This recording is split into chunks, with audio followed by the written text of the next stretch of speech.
Hello and welcome to November's edition of Gardening Advice here at the Old Railway Line Garden Centre. We're going to talk a little bit now about general stuff you can be doing in the garden throughout November. And with the weather turning a little less desirable, Keith, it's actually very windy and rainy here today.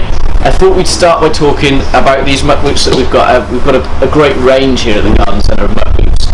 The benefits of muck boots, what's different to a pair of muck boots to a standard pair of wellies? I think they're just so much more comfortable and warm.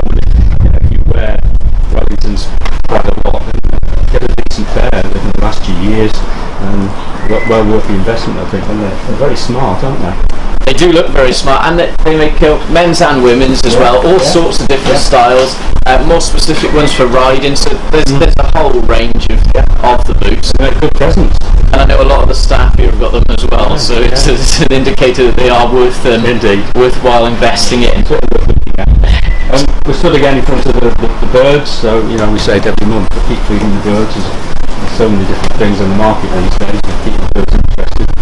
And I'm finding a few different birds coming into the garden again now, so I had long-tailed tits on nut feeders last week. So keep feeding our feathered friends, because they need it in this deteriorating weather. We always talk something about the lawn, don't we? So you can still put turf down. We sold quite a lot of turf in the last few weeks. It's still quite a good time for turfing. Last chance of the year, really. When it's very wet, I think on lawns you best keep off them. Just patch them more, and you've got to do more aeration. I think we've probably had enough of that in water. The big problem with the lawns at the moment, of course, are the leaves, and I think people will be using, this is a giant super one, and this is quite as big as this one, but this plastic leaf rake, it doesn't damage the grass, but it gets the leaves up. You can get those either onto a leaf bin or in a black plastic bag, and leaf mould, and you can't buy it. So this is the time of year to make use of these leaves that can be a bit of a pain, but it can also be very useful. Personally, with leaves on the soil, I leave them alone because the worms will take those on. But if they're covering the grass or they're covering other plants, you need to get them off and deal with them. There's plenty of leaf raking, there's plenty of sweeping going on today. I can hear it in the background. We should be doing that for the rest of the month, I would think.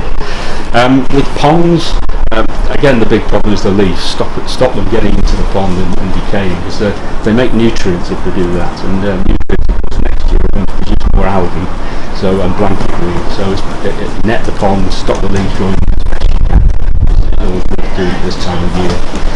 And in the greenhouse, finish the cleaning, surveyed it last month, get the bubble wrap insulation done, check heaters, ventilate during the day, reduce the watering. You want to keep the greenhouse as airy and as free from damp as you can, and bring in the tender plants that you think need a bit of protection for winter months. So lots of things to be done in the garden, but it is a tidying, almost a filling the bedtime. And the other thing people ask us about is, should I cut down my perennials? And my answer to that is, if they're standing up upright and broken and there's nice seed heads on, leave them alone, and it's winter structure. They get the frost on them, so it's quite nice. They're good for the wildlife. But if they've got broken, it's nice to lie in the ground.